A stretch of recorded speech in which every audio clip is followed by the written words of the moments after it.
Conseil numéro 50. Ressourcez-vous pour ne pas sombrer dans la routine.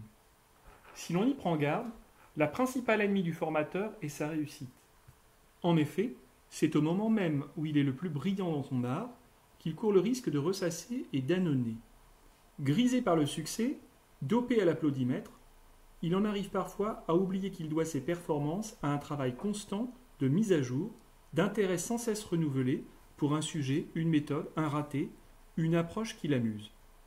La nouveauté, le plaisir d'enseigner, de former, d'éveiller, d'être avec les autres sont essentiels à sa réussite et à celle des groupes avec lesquels il interagit. Il s'agit pour lui, sous peine de désillusion ou d'usure de sa propre passion, d'avoir le sens de l'anticipation, de voir venir le moment où il se met sur pilote automatique et produit des effets faciles.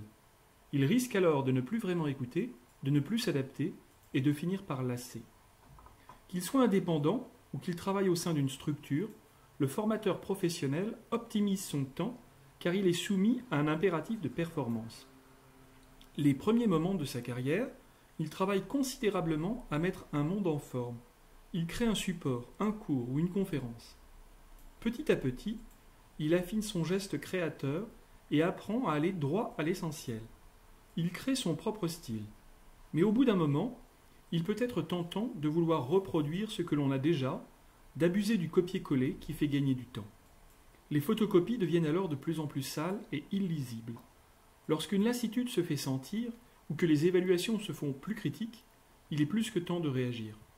Pour un formateur, se ressourcer peut prendre plusieurs formes. Bénéficier d'un regard tiers bienveillant, mais sans concession, pour prévenir le décalage entre ses compétences et les attentes du moment. Rester connecté à un groupe de pairs, un réseau, échanger sur ses pratiques. Investir régulièrement en formation, conférences, séminaires, voyages d'études, lectures. Cultiver sa passion, la transmettre, en parler dans des cercles variés, l'écrire. Renforcer son intérêt pour les autres par des activités associatives ou bénévoles, périphériques à son métier. Sentir la naissance de ses inclinations et investiguer en quoi elles peuvent devenir un terrain d'apprentissage pour soi ou les autres. Faire un break, prendre de la distance, méditer ou réfléchir sur les finalités de sa vie. Changer de thème d'intervention, prendre un risque, retrouver les frissons du début. Changer de méthode et d'approche, s'imposer régulièrement des choses inhabituelles. Un formateur sans envie ni désir saurait-il susciter l'apprentissage ? Rien n'est moins sûr. Il est important qu'un peu à la façon de la caricature du vendeur d'aspirateurs qui a le même à la maison, le formateur dispose d'un peu d'étincelle de curiosité à partager. Il s'agit pour lui d'être en recherche, de se poser des questions, de refaire le monde. Se ressourcer, c'est entretenir la petite flamme qu'il va pouvoir partager. Peu importe la perfection du savoir si le désir est là. Il ne suffit pas qu'il soit passionné.